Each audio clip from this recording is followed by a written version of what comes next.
ये कि कभी मिलने आ जाता है, ये जो है तो परमात्मा की देन हो जाती है। माने सदगुरु से हमारा लगाव हो रहा है।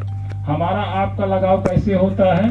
जैसे आपने हमको याद किया और हमने आपको याद किया, तो एक ऐसा तरंग जुड़ जाती है आपस में। जैसे मोबाइल में हम फोन लगाते हैं तो मतलब क्या है, एक दूसरे से बात कर लेते हैं। इसी तरह से जब हम वैसे याद करते हैं कि यार हमारा गुरु भाई आज हमको याद कर रहे हैं, फलाने जगह के याद कर रहे हैं, तो हमको भी लगता है कि नहीं, कि लगता है वो याद कर रहे हैं, तो हम अचानक फोन लगा देते हैं कि यार बात करने। फिर वो बोलते हैं भैया आपने हमको याद किया, हम आपको याद कर रहे थे, आप कैसे वैसे अचानक फोन लगा दिए, कैसे हो गया? तो ये परमात्मा का जो है एक लगाव हो जाता है कि हम परमात्मा से जुड़ रहे हैं, उस परम प्रभु परमात्मा से जुड़े, अपने मालिक से जुड़ रहे हैं। तो हमारी साधना जो है तो क्रमशः आगे की ओर बढ़ रही है। हम लोगों को माने विशेष ध्यान देना चाहिए कि हमारी अपने अंदर जो निरख परख है वो करती रहनी चाहिए कि माने हम सही दिशा में जा रहे हैं या गलत दिशा में जा रहे हैं। शब्दों का मतलब चयन होना चाहिए, अंदर भी शब्दों का चयन होना चाहिए।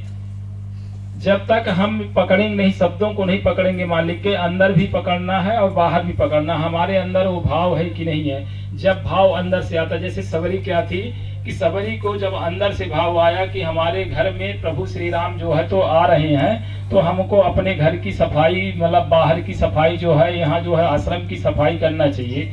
तो जब उनके अंदर भाव आया, जब अंदर से कोई चीज भाव आता है तभी जो है तो आदमी बाहर कर सकता है। यदि उसके अंदर अंदर भाव नहीं रहेगा तो बाहर नहीं कर सकता, क्योंकि विचार जो है तो अंदर से आता है।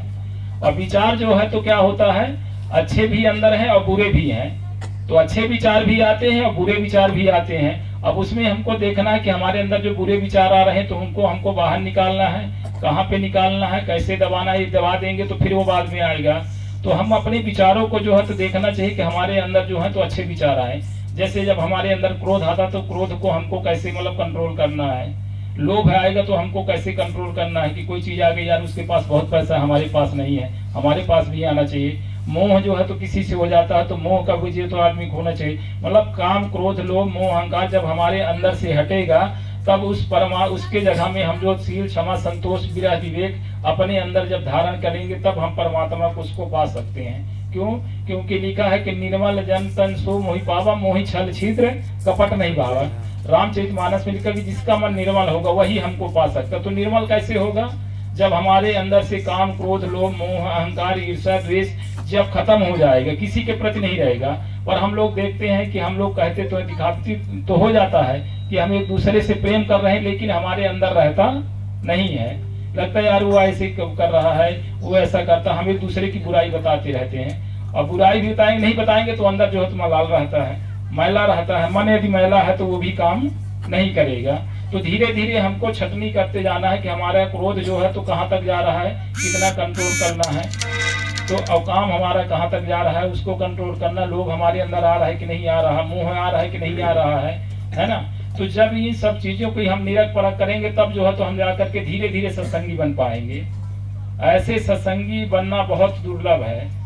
मालिक कहते हैं कि अब जो है तो सूखे रेत की, जैसे मालिक बोले थे कि सूखा रेत में जैसे कि घिसाई होती कि आप गलती ना करोगे तो भी आपकी घिसाई होगी। बोलेंगे यार वो चोर है, वो जो है तुम्हारे ऐसा है, वो जो है तो बदमाश है, फलाने हैं ढकाने, अनावश्यक लोग कहेंगे। लेकिन देखेंगे कि तुम्हारे अंदर बर्दाश्त क्षमता बढ़ रही है कि नहीं बढ़ रही है।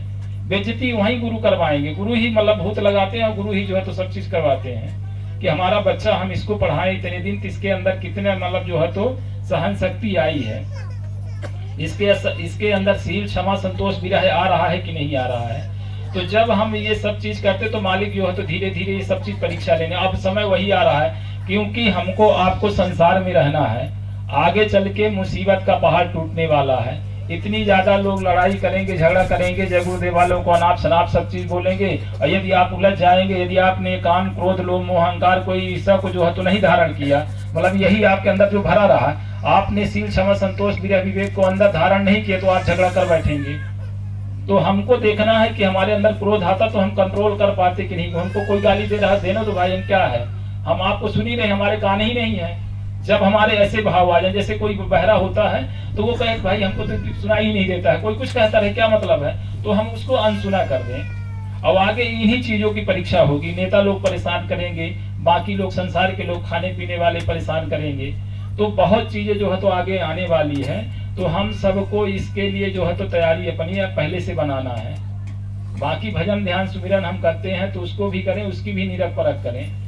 ध्यान कैसे करना है, क्या करना है, हम हमारे में एकाग्रता क्यों नहीं बनती है, एकाग्रता बनेगी कैसे जब हम जो है तो ध्यान भजन करते हैं लेकिन हमारा जो है तो चारों तरफ हम अपने को समेट नहीं पाते हैं। जैसे क्या होता है जब कोई मतलब कहना चाहिए कि हमको गाली देता है, कोई चीज होता है तो हमको कछुए से सीखना चाहिए। कछुआ